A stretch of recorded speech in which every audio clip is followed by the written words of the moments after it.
Assalamualaikum warahmatullahi wabarakatuh. Halo semuanya. Di sini kami akan menjelaskan tentang sistem pencernaan pada tubuh manusia yang terbagi dari mulut, kerongkongan, lambung, usus halus, usus besar, rektrum, dan anus. Perkenalkan, nama saya Evi Lutfia. Di sini saya berperan sebagai mulut. Saya adalah organ pertama dalam proses pencernaan. Saya berfungsi sebagai tempat masuknya makanan dan dimulainya proses pencernaan seperti menggigit, mengunyah, dan memotong makanan. Di dalam mulut terdapat gigi, lidah, dan kelenjar ludah. Di dalam mulut juga terjadi proses pencernaan makanan secara mekanik oleh gigi dan kimiawi oleh enzim amilase. Gigi sendiri terdiri atas beberapa bagian yaitu mahkota gigi atau korona, leher gigi atau korum, dan akar gigi atau radius. Berdasarkan bentuknya, gigi terbagi menjadi gigi seri atau incisivus, gigi taring atau kenin, dan gigi geraham depan atau molar, gigi geraham belakang atau premolar. Gigi seri berfungsi untuk memotong makanan, gigi taring untuk menyobek makanan, dan gigi geraham untuk mengunyah makanan. Pada mulut juga terdapat 3 kelenjar ludah yang terdiri dari kelenjar parotis, kelenjar submandibularis, dan kelenjar sublingualis. Ketiga kelenjar ludah ini mengeluarkan air liur atau saliva yang berfungsi sebagai pelumas makanan dan menetralkan kandungan asam pada makanan. Selain itu, saliva atau air liur mengandung enzim amilase. Dalam proses pencernaan makanan, enzim amilase ini berfungsi untuk menghidrolisis pati, yakni memecah pati menjadi gula. Lidah merupakan organ dalam rongga mulut yang tersusun atas otot lurik. Lidah berfungsi untuk membantu mencampur makanan dalam mulut dan membantu proses menelan. Pada lidah terdapat syaraf-syaraf yang dapat merasakan rasa dari makanan. Saat proses menelan, lidah membantu mendorong makanan masuk ke dalam kerongkongan. Perkenalkan, saya Dita Fadila Ida Fitri. Di sini saya berperan sebagai kerongkongan atau esofagus. Saya adalah saluran yang menghubungkan rongga mulut dengan lambung. Saya merupakan jalan bagi makanan yang telah dikunyah dari mulut menuju proses pencernaan selanjutnya di dalam lambung. Saat makanan ditelan, di dalam kerongkongan terjadi gerakan peristaltik, yaitu gerak meremas-remas makanan sehingga makanan terdorong masuk ke dalam lambung. Bagian dalam kerongkongan selalu basah oleh cairan yang dihasilkan kelenjar yang terdapat pada dinding kerongkongan. Cairan tersebut berfungsi mempermudah atau melicinkan makanan untuk bergerak menuju lambung. Pada ujung kerongkongan terdapat sfinkter atau otot-otot berbentuk cincin. Otot-otot ini memungkinkan makanan untuk masuk ke lambung dan kemudian menutupnya untuk mencegah makanan dan cairan naik kembali ke kerongkongan. Dari kerongkongan, makanan akan diteruskan ke lambung. Perkenalkan, nama saya Nika Dianaya Pujawati. Di sini saya berperan sebagai lambung. Saya adalah lambung. Saya adalah salah satu organ yang ada di tubuh manusia. Saya terletak pada rongga sebelah kiri tubuh manusia. Saya memiliki bagian-bagian antara lain yang pertama, kardiak. Kardiak adalah bagian lambung yang berada di paling atas. Bagian ini berbatasan langsung dengan esofagus. Makanan yang sudah berbentuk halus karena proses yang terjadi di dalam mulut, kemudian disalurkan lagi melalui kerongkongan. Kemudian akan melewati area ini sebelum terjadinya proses pencernaan pada tengah lambung. Bagian yang kedua adalah fundus. Fundus adalah bagian atas yang ada di lambung. Berbentuk melengkung dan persis di bawah diafragma. Makanan yang sudah melewati bagian kardiak akan bergerak masuk menuju fundus. Struktur selanjutnya adalah badan lambung. Badan lambung adalah salah satu bagian yang memiliki fungsi paling penting. Hal tersebut karena badan lambung adalah tempat untuk proses pencernaan makanan.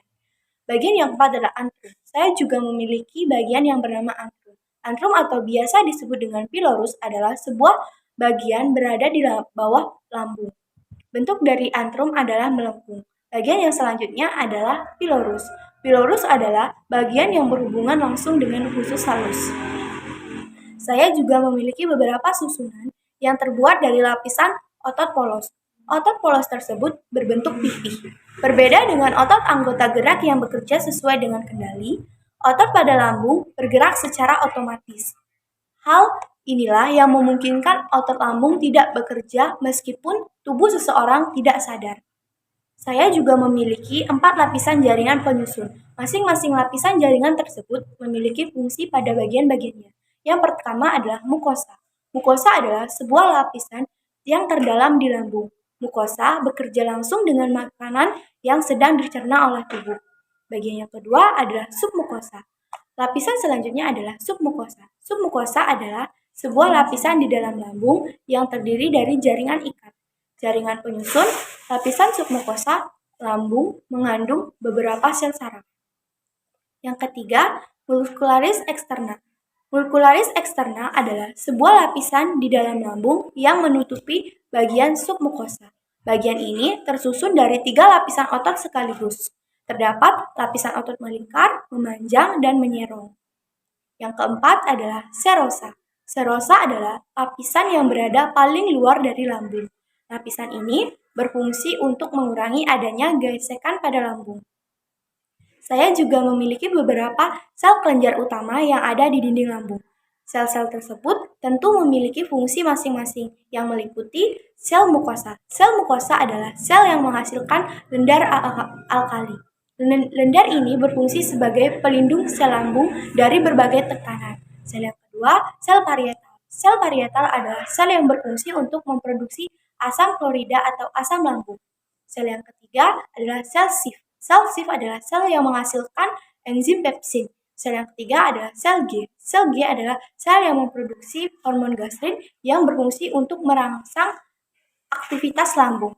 Saya adalah organ yang penting di dalam tubuh manusia. Maka dari itu, saya memiliki fungsi sebagai berikut. Yang pertama, menyimpan makanan. Fungsi utama lambung adalah sebagai tempat penyimpanan makanan yang ada di dalam tubuh. Sebelum makanan menuju proses pencernaan, makanan akan disimpan di dalam lambung. Yang kedua adalah mencerna makanan. Proses pencernaan makanan yang ada di tubuh manusia melalui 2 proses, yaitu proses mekanik dan proses kimiawi. Yang ketiga adalah berfungsi untuk membunuh mikroorganisme yang berbahaya. Salah satu yang diproduksi oleh lambung adalah asam klorida atau HCl. Asam klorida ini berfungsi untuk membunuh mikroorganisme yang secara tidak sengaja masuk ke dalam tubuh. Yang keempat adalah mengontrol hormon. Di dalam lambung tidak hanya memproduksi enzim, tetapi juga memproduksi beberapa hormon. Hormon-hormon tersebut juga dapat kita kontrol di dalam lambung. Setelah dari lambung akan diteruskan ke usus halus. Perkenalkan, nama saya Ayu Trisna Lestari. Di sini saya berperan sebagai usus halus. Sebagian besar proses pencernaan dan penyerapan nutrisi dari makanan dan minuman terjadi di sini. Usus halus memiliki panjang sekitar 8,25 meter dengan diameter 2,5 cm. Usus halus terdiri dari 3 bagian. Yang pertama ada duodenum atau usus 12 jari. Bagian terpendek dari usus halus dengan panjang kurang lebih 25 cm. Berbentuk lengkungan seperti huruf C yang mengelilingi pankreas. Fungsi duodenum adalah tempat awal terjadinya penyerapan makanan. Makanan akan diuraikan menjadi zat-zat gizi yang lebih sederhana lagi agar dapat diserap oleh darah. Yang kedua ada jejunum atau usus kosong. Bagian usus halus setelah duodenum yang panjangnya sekitar 7 meter dan lapisan dalamnya tersusun atas banyak lipatan yang disebut villi. Villi bertugas dalam memperluas permukaan usus halus sehingga zat gizi dapat diserap dengan sempurna. Fungsi utamanya adalah menyerap gula, asam amino, dan asam lemak. Setelah zat-zat gizi terserap semuanya, makanan yang telah dicerna akan bergerak menuju bagian akhir usus halus yang disebut ileum atau juga usus penyerapan. Bagian terakhir dari usus halus panjangnya sekitar 1 meter dan bagian akhirnya berbatasan dengan sekum. Fungsi utamanya adalah menyerap zat-zat gizi yang belum terserap oleh duodenum dan jejunum, yaitu vitamin B12 dan garam empedu yang akan didaur ulang menjadi cairan empedu. Enzim-enzim yang terdapat di usus halus adalah 1. Enzim maltase berfungsi untuk menghancurkan maltosa dan mengubahnya menjadi glukosa. Yang kedua, enzim laktase berfungsi untuk memecah gula laktosa menjadi galaktosa dan glukosa. Dan yang terakhir ada enzim sukrase yang berfungsi memecah sukrosa menjadi gula sederhana seperti fruktosa dan glukosa. Dari usus halus, makanan yang telah dicerna akan diteruskan ke usus besar. Perkenalkan, nama saya Nikade Dewi Laksmi Paramita. Di sini saya berperan sebagai usus besar. Saya adalah salah satu organ pencernaan yang terletak di antara usus buntu dan rektum. Fungsi saya yang paling penting adalah sebagai pintu keluar dari zat sisa proses pencernaan.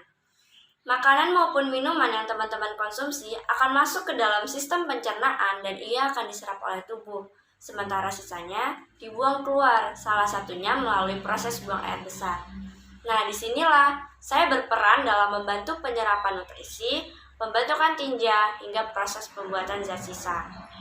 Selain fungsi saya dalam pencernaan, penting juga untuk kita semua mengetahui anatomi atau bagian-bagian dari saya. Yang pertama ada sekum. Bagian ini berbentuk seperti kantong yang menghubungkan bagian usus kecil dengan saya atau usus besar. Yang kedua ada kolon. Kolon adalah bagian terpanjang dari saya yang terdiri atas 4 bagian. Yang pertama ada kolon ascendent, transversum, kolon descendent, dan kolon sigmoid. Yang ketiga ada rektum. Rektum adalah bagian dari saya yang terhubung dengan kolon sigmoid. Dan yang terakhir ada anus yang merupakan bagian akhir atau ujung dari saya. Di dalam tubuh saya terdapat bakteri E. coli yang berfungsi membantu pembusukan sisa-sisa makanan. Fungsi saya bagi kesehatan pencernaan manusia sangatlah besar, sebab saya ini adalah bagian terakhir sebelum akhirnya limbah makanan atau tinja dikeluarkan. Berbagai penyakit bisa terjadi pada bagian tubuh saya, sehingga penting untuk kita semua selalu menjaga kesehatannya. Dari usus besar akan diteruskan ke rektum atau anus. Perkenalkan, nama saya Reynasya Putri Renanta. Di sini saya berperan sebagai rektum dan anus. Rektum adalah saluran penghubung antara usus besar dengan anus. Rektum berfungsi sebagai tempat penampungan feses sementara sebelum dikeluarkan dari tubuh.